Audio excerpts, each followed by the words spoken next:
On vous retrouve dans les rues de Bangkok. Nous sommes dans le district de Thonburi et nous sommes plutôt dans la vieille ville, le vieux Bangkok. On veut vous montrer quelque chose de vraiment spécial que vous avez peut-être jamais vu. Alors, on l'a repéré il y a quelques jours en passant avec le taxi. On a vu le dessus d'une tête de Bouddha. Alors, il s'agit du plus grand Bouddha de Bangkok. Le nom exact de cet endroit, c'est le Wat Phak Nam Pasicharun Bangkok.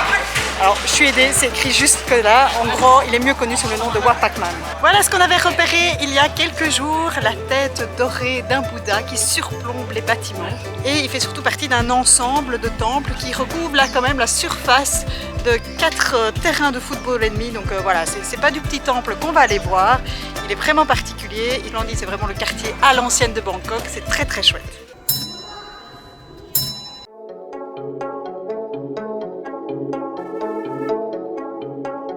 Ici, ils sont doués pour le réemploi.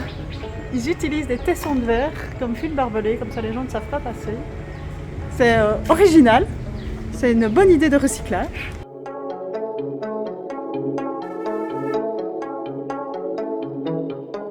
Alors ces temples sont entourés de canaux très très anciens. Alors avant on en trouvait partout dans Bangkok.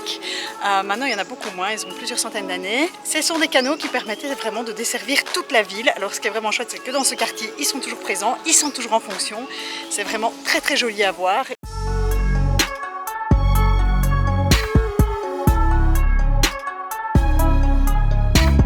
Alors, ce qui est particulier avec le temple ici, c'est qu'il fait un peu l'exception par rapport aux autres. C'est un temple qui accueille énormément de nonnes. Alors, c'est pas courant, la majorité des temples sont quand même souvent pour les hommes. Ici, il y a également des femmes, alors elles sont habillées toutes en blanc, c'est comme ça qu'on les reconnaît. C'est très joli à voir.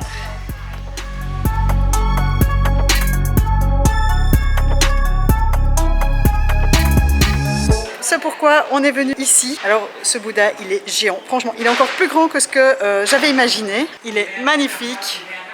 Tout l'environnement en fait est super beau. Les bâtiments derrière sont très jolis.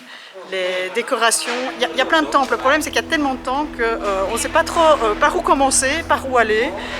On est submergé de belles images, de beaux bâtiments. C'est vraiment très très beau, très bien entretenu. C'est très propre. Pour ceux qui connaissent la Thaïlande, ils savent que ce n'est pas toujours le cas.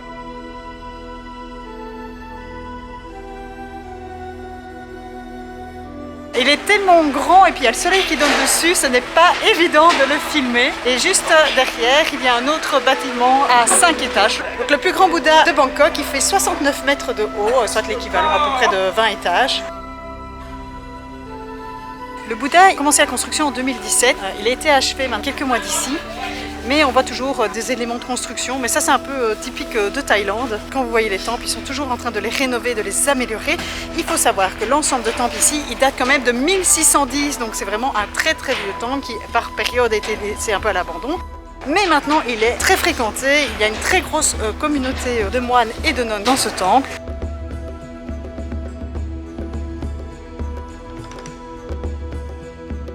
Tout est pensé en Thaïlande, donc même si vous n'êtes pas bouddhiste, venez visiter les temples bouddhistes. Ça vous donne une sensation de calme. Regardez là derrière moi, c'est magnifique. Tout est réfléchi, tout est bien fait.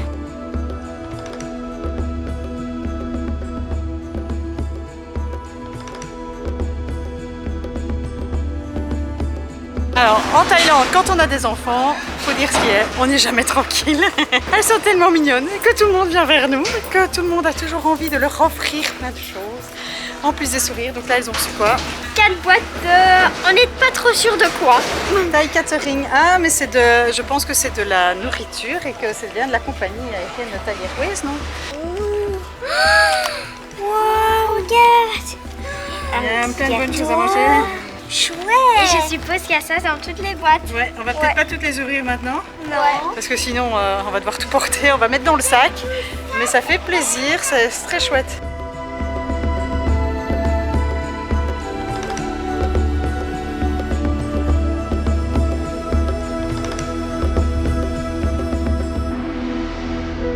Juste derrière moi, il y a le shrine qui est très beau aussi. J'ai lu que dans ce shrine, un des derniers étages, un plafond psychédélique. Donc ça aussi, c'est un peu typique Thaïlande. C'est les mélanges de genres. Souvent, on voit du très ancien avec du très moderne. Et donc, j'ai quand même hâte de découvrir ça. C'est la première fois que je vois ça en Thaïlande. Il est marqué de faire attention au vol de chaussures. Donc, visiblement, ici, on vole les chaussures. Je ne savais pas que ça pouvait se passer.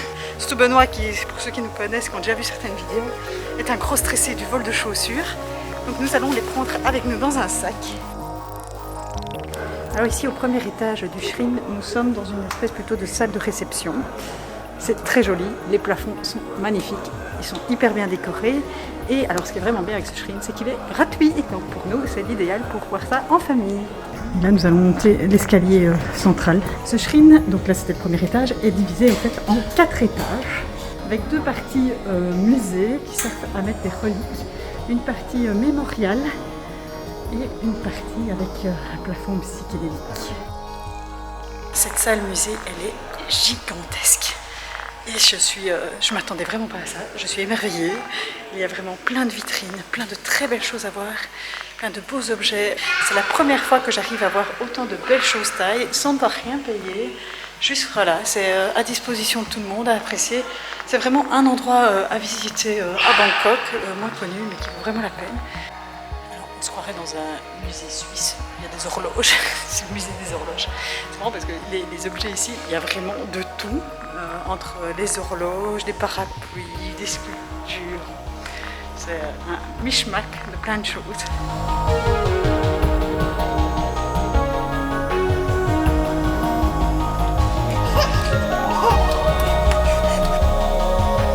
Ici nous sommes dans la salle de mémoire où se trouvent des reliques et des statues représentant des moines. C'est une immense salle dédiée à ça. Et alors en ce moment, ce qui est particulier, c'est qu'ils sont en train de refaire les peintures. Voilà, c'est très beau, c'est un travail vraiment de minutie et c'est magnifique, c'est splendide. Il est temps pour nous de monter au dernier étage, dans la salle psychédélique.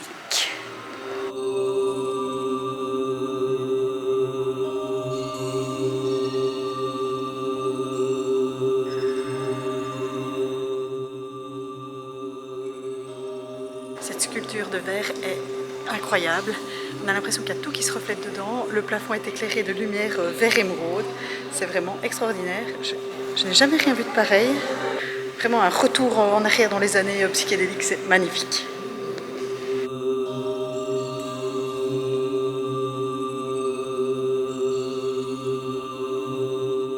Je ne vous ai pas encore dit sur cet ensemble de temples, c'est qu'il a aussi fait l'objet de quelques polémiques, notamment en matière de fraude, de corruption, d'argent détourné, d'argent des dons qui auraient été détournés. Donc ce temple a fait quelques fois l'objet de titres des journaux en Thaïlande dans le passé. Et au jour d'aujourd'hui, c'est vraiment une très grosse communauté de moines ici, dans ce temple.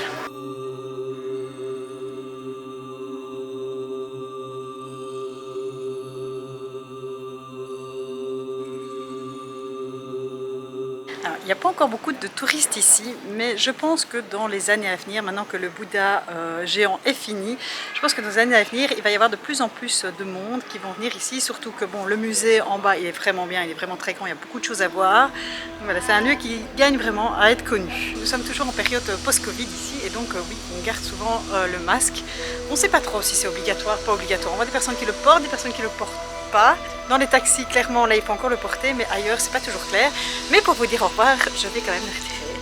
Merci de nous avoir suivis sur cette visite de temple, ce temple un peu atypique, moins connu de Bangkok. Si vous connaissez d'autres endroits comme ça, un peu moins connus à faire en Thaïlande et dans les pays avoisinants, n'hésitez pas à nous mettre un petit message. Alors n'oubliez pas de vous abonner pour manquer aucune de nos futures vidéos. Prenez soin de vous, à bientôt!